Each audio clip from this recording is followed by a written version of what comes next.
मूर्ति तोड़ी गई बाबा साहब की, क्या कहेंगे? सबसे पहली बात तो ये है कि जिन लोगों ने संविधान को जलाने का काम किया है उनके ऊपर आप ये समझिए देशद्रोह का मुकदमा दर्ज होना चाहिए और सरकार को तत्काल उठाकर उनको जेल के अंदर डालना चाहिए। एक वो व्यक्ति जिसने देश के लिए, समाज के लोगों के लिए लड़ाई लड़ी, उसने किसी एक व्यक्ति, एक विशेष के लिए या एक समाज के लिए लड़ाई नहीं लड़ी। बाबा साहब की लड़ाई पूरे देश के लिए थी, देश के तमाम लोगों के लिए थी। और अगर उन्होंने फंडामेंटल राइट्स दिए तो सबको एक समान अधिकार दिए, सबको शिक्षा का अधिकार दिया, सबको बोलने का अधिकार दिया, राइट टू स्पीच का, राइट टू फ्रीडम का अधिकार दिया। वो व्यक्ति जिसने अपने परिवार को खो दिया, अपने बच्चों को खो दिया। बाबा साहब भीमराव अंबेडकर के 4 बच्चों का निधन हो गया था, उनकी वाइफ की डेथ हो गई, लेकिन उसके बाद भी उन्होंने लड़ाई को लड़ना बंद नहीं किया। एक बार जब बाबा साहब भीमराव अंबेडकर बड़ौदा के जो है वो संभाजी पार्क में बैठे हुए थे तो वहां पर This video is sponsored by Max Multi Speciality Hospital, 24/7 emergency trauma and critical care center with advanced services, located at Hagarga Circle, Ring Road, Gulbarga. एक पत्रकार रात को उनसे मिलने के लिए आता है और रात के तकरीबन 2 बज रहे होते हैं, तो बाबा साहब अंबेडकर से आकर कहता है कि आप अभी तक सोए नहीं। तो बाबा साहब अंबेडकर पढ़ रहे होते हैं, तो वो कहते हैं कि आप अभी तक सोए नहीं, आप तो अभी भी पढ़ रहे हैं। तो वो ये कहते हैं कि मैं कैसे सो सकता हूँ, जब तक मेरा समाज सोया हुआ है तो मुझे तो जागना पड़ेगा। अब वो उन्होंने जो लड़ाई लड़ी, जब विदेश से वो पढ़कर आए थे, जब पढ़ के आने के बाद उन्होंने देखा कि यहाँ पर उनके साथ इतना भेदभाव हो रहा है, तो उनकी जाति के, उनके समाज के लोगों के साथ में किस तरीके का अत्याचार होता होगा, जिसके खिलाफ उन्होंने लड़ाई लड़ी।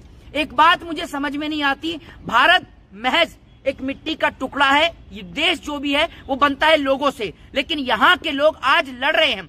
पहले लड़ रहे थे हिंदू मुसलमान के नाम पर, आज जाति के नाम पर लड़ रहे हैं। मुझे एक चीज समझ में नहीं आ रही, जिस चीज को हम इस देश से समाप्त करने की कोशिश कर रहे हैं वो चीज कैसे वापस से इस देश में स्थापित हो रही है, वो हमें समझ में नहीं आ रहा। पहले कभी देश के गृह मंत्री अमित शाह जी भरी पार्लियामेंट के अंदर बाबा साहब भीमराव अंबेडकर का अपमान करते हैं, तो अब पंजाब के अंदर मुझे एक बात समझ में नहीं आती है कि ये कौन लोग हैं जो बाबा साहब के संविधान को जलाने का काम करते हैं। और अगर उनको संविधान से नफरत है, तो अगर उनको कोई तकलीफ होती है तो किस मुंह से वो FIR लिखवाने जाते हैं? जब उनके अधिकारों का हनन होता है तो किस मुंह से वो कोर्ट जाते हैं और कहते हैं कि मेरे को बोलने नहीं दिया जा रहा या मेरे को पढ़ने नहीं दिया जा रहा? अगर आपको संविधान से इतनी नफरत है तो आप इस देश को छोड़कर चले जाओ, क्योंकि ये देश न गीता से चलेगा न कुरान से चलेगा। अगर ये देश चलेगा तो संविधान से चलेगा।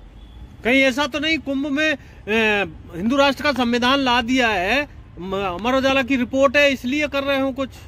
ऐसा है, अपनी अमर उजाला की जो है ना रिपोर्ट जो है उसको जो है आप अपनी जेब के अंदर रखिए। आपके जैसे अमर उजाला वाले 36 घूमते हैं, ठीक है ना।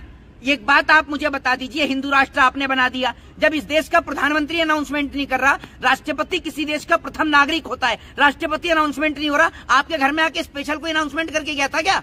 ये बता दो आप मुझे। लेकिन केजरीवाल तो बाबा साहब की तस्वीर लगाते हैं दफ्तर में पीछे अपने। भाई मैं आपको एक बात कहना चाह रहा हूँ कि जो बाबा साहब की तस्वीर लगा रहा है, आज की डेट में बाबा साहब का इस्तेमाल सिर्फ वोट की राजनीति के लिए। बाबा साहब भीमराव अंबेडकर हो, राजगुरु हो, सुखदेव हो, भगत सिंह हो, सिर्फ इनका इस्तेमाल सिर्फ वोट बैंक की राजनीति के लिए। एक बात आप मुझे बताइए, ऐसे तो प्रधानमंत्री नरेंद्र मोदी जी जो विदेश के मुसलमानों को गले लगाते हैं, बीजेपी की तरफ से अजमेर की दरगाह शरीफ में चादर भी जाती है, लेकिन हमारे देश के मुसलमानों से किस तरीके की नफरत करते हैं पूरा देश देख रहा है। लेकिन पंजाब में आम आदमी पार्टी की सरकार है और अभी तक केजरीवाल जी ने इस मुद्दे पर एक ट्वीट भी नहीं किया ना। तो मुझे एक बात समझ में नहीं आ रही कि एक व्यक्ति जो पढ़ा लिखा व्यक्ति है, एक देश की राजधानी का मुख्यमंत्री है, अगर कोई उनके राज्य में बाबा साहब के संविधान को अपमानित करने का काम करता है या संविधान को जलाने का काम करता है, तो उसके ऊपर तो तुरंत कार्रवाई होनी चाहिए और ऐसे व्यक्ति की सिर्फ एक ही सजा होनी चाहिए और वो है देशद्रोह का मुकदमा करके या तो उसको लाइफ टाइम इम्प्रीजमेंट देनी चाहिए। ऐसा व्यक्ति समाज में रहने के लायक नहीं है। गिरफ्तार तो हो गया, गिरफ्तार तो हो गया भैया। इस देश में गिरफ्तार तो बलात्कारी भी हो जाते हैं, सजा कितनों को मिलती है जरा मुझे आप ये बताइए ना।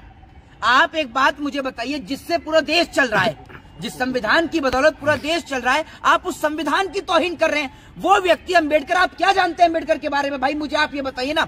जिस व्यक्ति ने जब USA में पढ़ाई करी, अमेरिका में पढ़ाई करी, उस आज भी उस पिलो को, उस तकिए को, उस कमरे को सहेज कर रखा है। इंडियन गवर्नमेंट को नहीं देती वो अमेरिका की गवर्नमेंट, और वो ऐसे व्यक्ति को सैल्यूट करती है। और आप एक बात मुझे बताइए, बाबा साहब भीमराव अम्बेडकर आज भी जिनका नाम विश्वविद्यालयों की यूनिवर्सिटियों पर लिखा जाता है, जिनका नाम आज भी कोलंबिया में आप चले जाएं तो बाबा साहब की तस्वीर वहां पर लगी हुई है। बता दीजिए कौन सा भाजपा का अनपढ़ गवार नेता है जिसकी फोटो लग रही हो। लेकिन जब अमित शाह ने कहा था अम्बेडकर तो केजरीवाल सड़कों पर आ गए थे। भाई साहब मेरी बात सुन लीजिए, अमित शाह जी के सवाल का भी जवाब दे देते हैं। हाँ।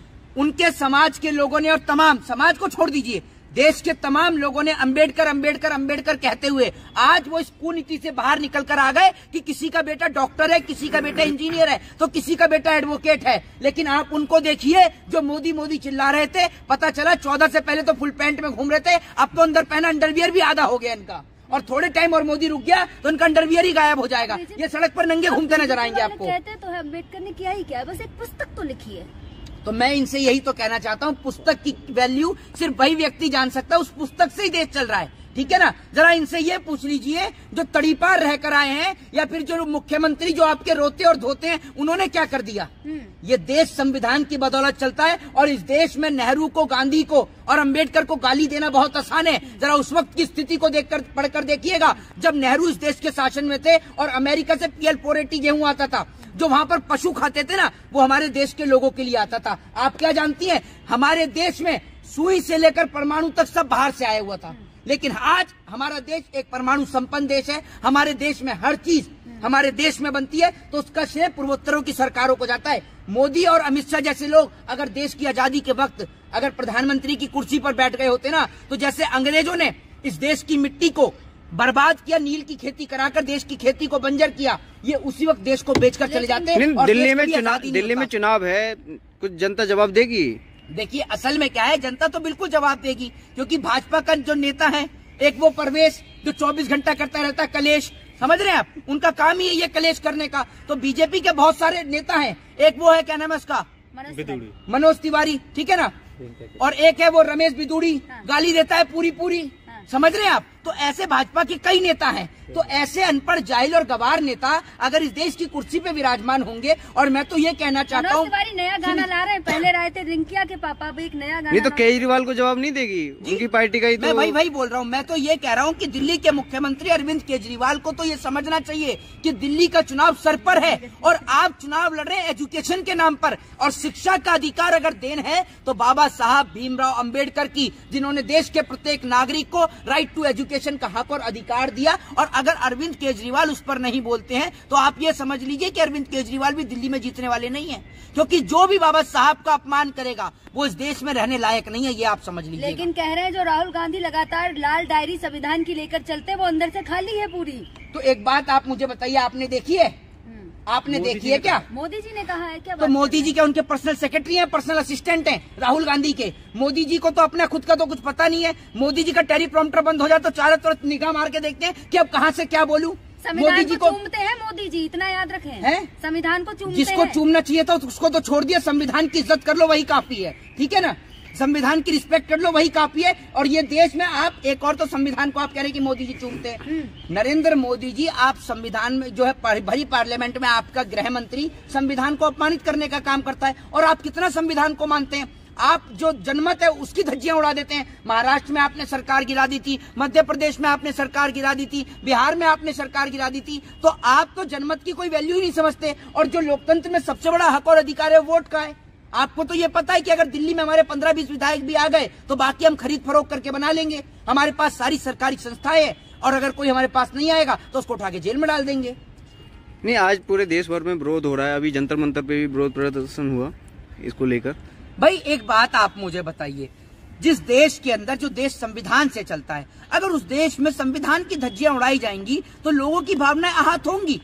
आज अगर मैं एडवोकेट हूं और अगर मैं कोर्ट के अंदर केस लड़ता हूं तो बाबा साहब के संविधान की वजह से। अगर किसी व्यक्ति को शिक्षा से दूर रखा जाता है तो वो व्यक्ति कोर्ट में खड़े होकर कहता है कि राइट टू एजुकेशन, शिक्षा का अधिकार मेरा फंडामेंटल राइट है और मुझे मेरे फंडामेंटल राइट से वंचित रखा जा रहा है। तो वो व्यक्ति संविधान की वजह से कोर्ट के अंदर आर्गुमेंट कर पाता है, या संविधान की वजह से आज आप पत्रकार होते सवाल पूछ पा रहे और मैं सवाल का जवाब दे पा रहा हूँ, क्योंकि राइट टू स्पीच की आजादी बाबा साहब भीमराव अम्बेडकर ने फंडामेंटल राइट्स के तौर पर। संविधान तो जंतर मंतर पे भी जला था, वो भी अभी तक अरेस्ट नहीं हुआ।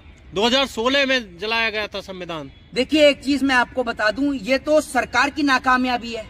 और दिल्ली की जो पुलिस है वो गृह मंत्रालय के अंडर आती है। तो जब गृह मंत्रालय के गृह मंत्री खुद पार्लियामेंट में बाबा साहब को अपमानित कर रहे हैं तो वो कहां से अरेस्ट करवाएंगे? ये बात तो आपको सोचनी और समझनी चाहिए। एक एडवोकेट है, आपको क्या लग रहा है लगातार अपमान होता रहता है भीमराव अम्बेडकर का? असल में क्या है, जब 4 लोगों को उठा के जेल में बंद करके उन्हें सजा दे दी जाएगी ना, तो 5वें किसी व्यक्ति की इतनी हिम्मत नहीं होगी कि बाबा साहब को अपमानित कर सके। आप जाएंगे कोर्ट इस मामले के लिए?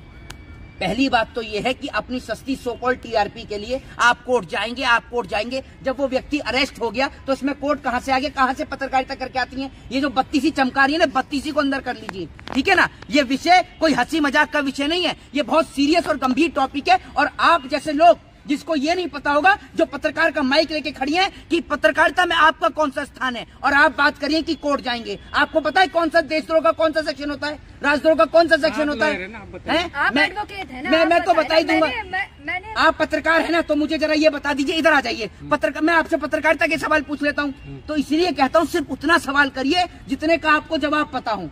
जब वो व्यक्ति अरेस्ट हो गया तो अब तो कोर्ट अपने आप ही ले जाएगा उसको।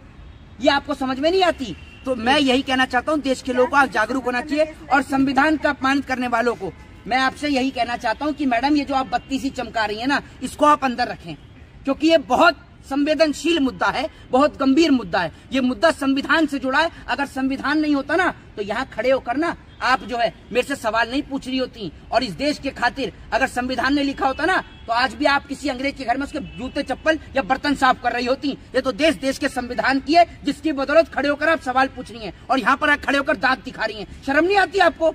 एक और अपने आप को पत्रकार कहती हैं, और दूसरी ओर जब संविधान को लेकर आप हंसकर दिखा रही हैं। तो इस तरीके का मजाक बिल्कुल मत करिएगा। जय हिंद, जय भारत, वंदे मातरम।